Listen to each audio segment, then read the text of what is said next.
سلطان محمود غزنوی کے زمانے میں نا چوریاں بڑی ہونے لگی، بڑی چوری، روز چور آ جاتے، سارا علاقہ پریشان ہے۔ چور تھے 4، جس گھر میں بھی آتے پیروں کے نشان ملتے 4 لوگوں کے، 4 چور ہیں پکڑے، بڑی دوڑ لگی، پولیس فوج، چور نہیں پکڑے جاتے۔ سلطان محمود غزنوی کہنے لگے تم سے نہیں پکڑے جائیں گے، میں ہی پکڑوں گا۔ کیا کروں گا؟ بولیے گا ذرا۔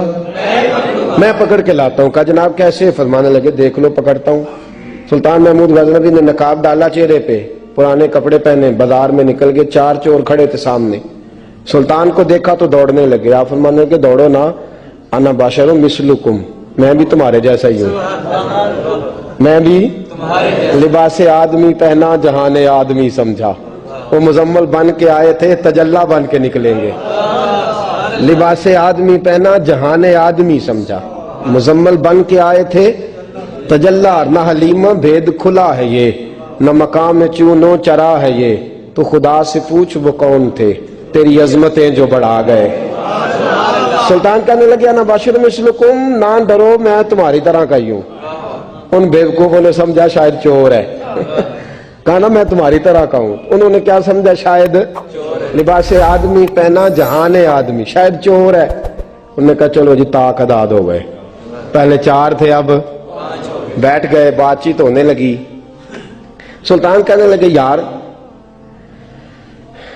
چور ہو تم بھی، چوریاں کرتے ہو، تو کتنی چوریاں آج تک کر لی ہیں؟ کہنے لگے بڑی کی ہیں یار، لیکن کوئی نہیں، تھوڑے سے پیسے ہوتے ہیں 2-4 دن میں ختم ہو جاتے ہیں۔ سلطان کہنے لگا چلو یہ تو بتاؤ کہ کوالٹی بھی ہے تمہارے اندر؟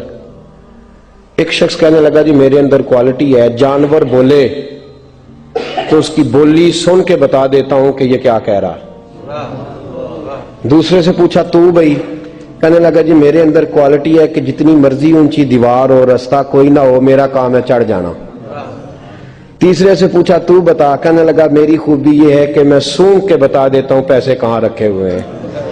سلطان مسکرا کے کہنے لگے ساری چوروں والی کوالٹیاں ہیں، پکے چور، چوروں والی کوالٹی ہیں ساری تمہارے اندر۔ خیر چوتھے سے پوچھا تو بتا، تو بتا؟ کہنے لگا جی میری کوالٹی یہ ہے کہ جس کو رات کے اندھیرے میں نقاب میں دیکھ لوں، سویرے پہچان لیتا ہوں بندہ کون تھا۔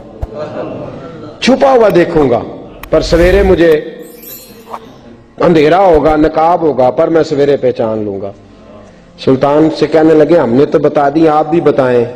تو سلطان محمود کہنے لگے میری کوالٹی یہ ہے کہ بندہ پھانسی لگنے لگے، میں داڑھی ہلاؤں تو پھانسی سے اتر جائے گا۔ پھانسی لگنے لگے، میرا کام ہے داڑھی ہلانا اور بندہ پھانسی سے فارغ۔ نے کہا کیا بات ہے، پتے ایڈریس سب کے لے لیے۔ سلطان کہنے لگا یار تھک گئے، چوری ککھ دی ہوئی تو چوری لکھ دی ہوئی، تو آج بادشاہ کا گھر نہ لوٹے؟ روز جو تھوڑی تھوڑی کرتے ہیں تو بڑا ہاتھ مارتے ہیں، کچھ ہاتھ تو آئے نا۔ وہ کہنے لگے یار تو بڑا دلیر چور ہے، پہلے دن آیا اتنی دلیری۔ کہنے لگے چلو آج سلطان کا گھر لوٹتے ہیں۔ چلے محمود غزنوی کے گھر کی طرف، جب پہنچے نا دروازے پہ تو کتا بھونکنے لگا۔ جو کہتا تھا نا میں پہچان لیتا ہوں، وہ کہنے لگا کتا کہہ رہا ہے تمہارے اندر ایک بادشاہ بھی ہے، بادشاہ ہے۔ وہ باقی 3 کہنے لگے عجیب بیوقوف ہے، ہم تو ایک جیسے ہیں سارے۔ انہوں نے کہا نہیں انا باشر مثلکم، تو پاگل ہے، آج تجھے غلطی لگ گئی۔ دیوار بڑی اونچی تھی، وہ جو کہتا تھا نا چڑھ جاتا ہوں وہ چڑھ گیا، رسا پھینکا باقی بھی چڑھ گئے۔ وہ جو کہتا تھا سونگ کے بتا دیتا ہوں، اس نے بتا دیا کہ اس کمرے میں خزانہ ہے۔ لوٹا، نیچے آئے، اس کو ایک جگہ پہ لے کے بیٹھے بانٹنے کے لیے۔ سلطان کہنے لگے بیوقوف ہو، کوئی معمولی گھر نہیں لوٹا، بادشاہ کا گھر لوٹا۔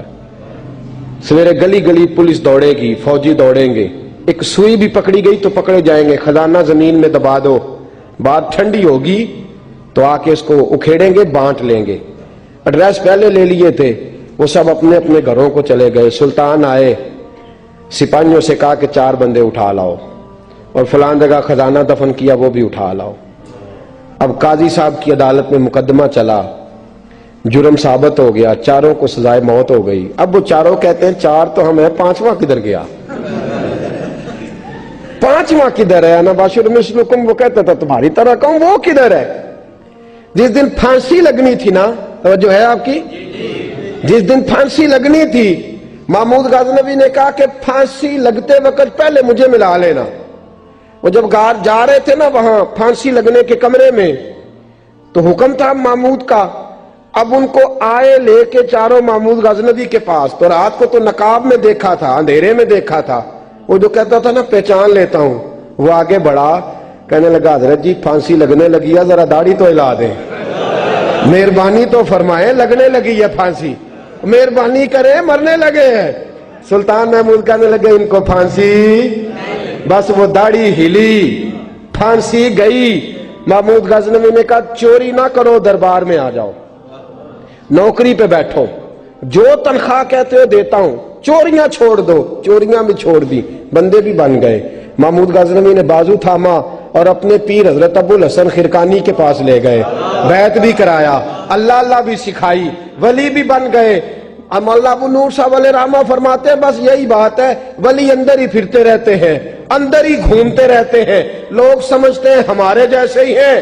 بس تعلق ٹھیک رکھنا, قیامت میں پھانسی لگنے لگے گی, ان کی داڑھی ہلے گی, اللہ نجات عطا فرما دے گا. حضرت بریلوی رحمت اللہ تعالی علیہ ہمیں سبق دیتے ہیں, فرماتے ہیں دشمن احمد پہ شدت کیجئے, دشمن احمد پہ اشداء علی الکفار, دشمن احمد پہ ہلکی پھلکی ان کے ساتھ نفرت نہیں.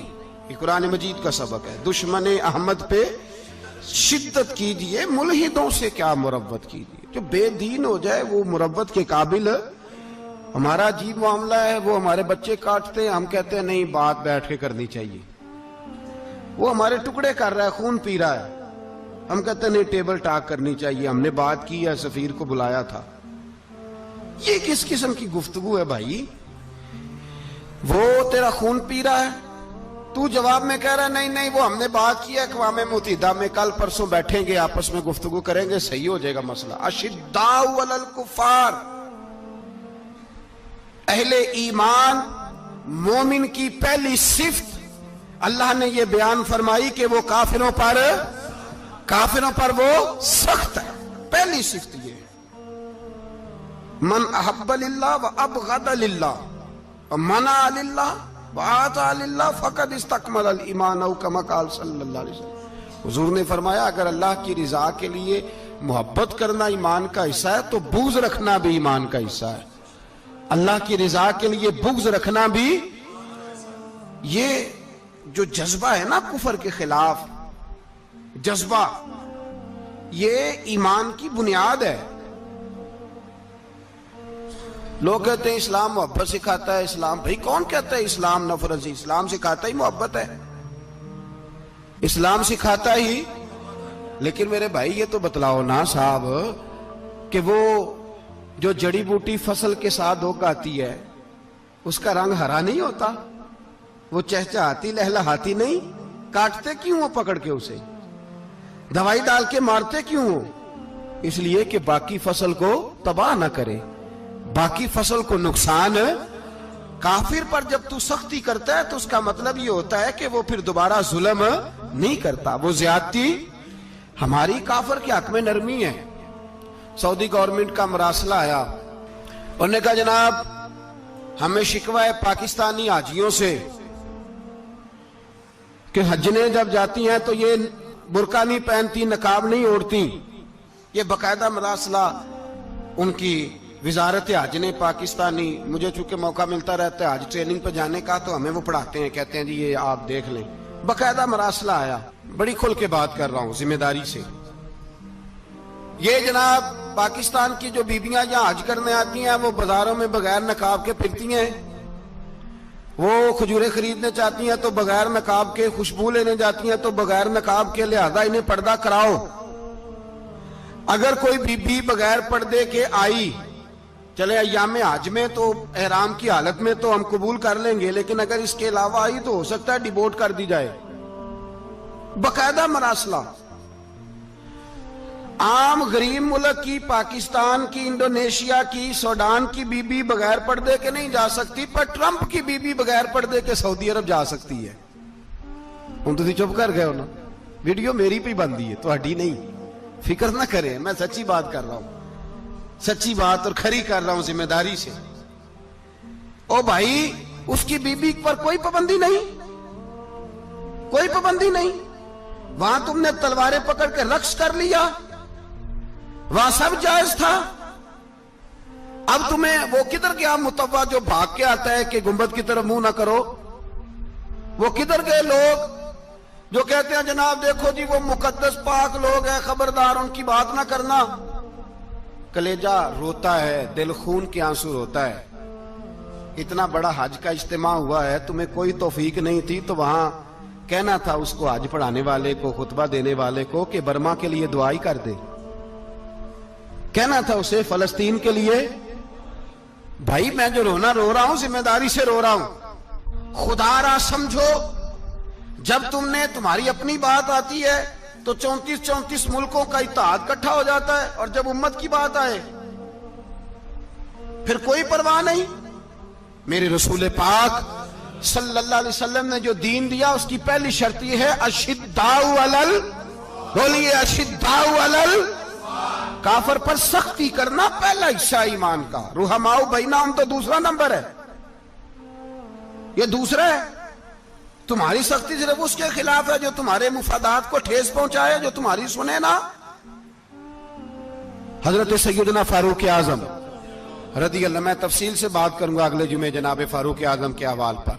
حضرت عمر فاروق رضی اللہ تعالیٰ عنہ بدر کے میدان میں جب نکلے نا, بدر میں, تو حضرت عمر سے حضور نے تجویز مانگی. فرمایا صف بندی کیسے کریں, کس طرح لڑنا ہے؟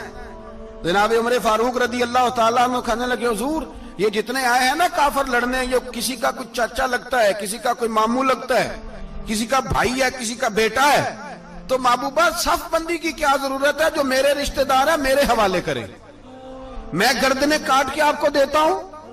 جو ابو بکر کے رشتہ دار ہے وہ ابو بکر کے حوالے کریں, وہ گردن کاٹ کے دے. جو علی کا کچھ لگتا ہے وہ علی کے حوالے کریں.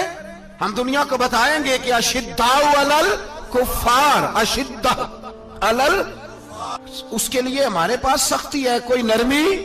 وہ ہمارا سگا بھی ہو تو اس کے حق میں کوئی نرمی. حضرت عمر نے اپنے سگے ماموں کی گردن کاٹی بدر کے دن, سگے ماموں کی. حضرت ابو عبیدہ بن جراح, سنو, اسلام امن کا درس دیتا ہے, محبت کا درس دیتا ہے. بھائی اسلام ہی تو امن کا درس دیتا ہے, پر جڑی بوٹی کاٹنا بد امنی نہیں ہوتا. ظالم کا ہاتھ پکڑنا بد امنی, اور امن والے اور ہوتے ہیں بزدل, ان دونوں میں فرق ہوتا ہے. امن والا بننے کا کہا گیا ہے, بزدل بننے کا کہا.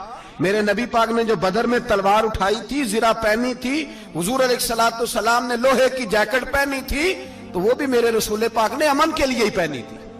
میرے نبی پاک صلی اللہ علیہ وسلم نے احد کے دن جو ہتھیار اٹھائے تھے تو وہ بھی امن کے لیے اٹھائے تھے, وہ بھی امن کے لیے حضور نے ہتھیار اٹھایا تھا. ہتھیار اٹھانا بد امنی کی علامت نہیں ہوتا میرے بھائی, یاد رکھ. حضرت ابو عبیدہ بن جراح نے میدان بدر کے اندر جب جنگ کا طبل بجا, حالات بگڑے, جناب ابو عبیدہ بن جراح کہتے ہیں تاریخ نے ایک عجیب موڑ پہ مجھے لا کے کھڑا کیا. آپ فرماتے ہیں میرے لیے اللہ نے جو آزمائش رکھی وہ سب سے بڑی رکھی. فرمانے لگے جب میں میدان میں نکلا تو کافروں نے میرے سامنے جس کو لا کے کھڑا کیا وہ میرا سگا باپ تھا.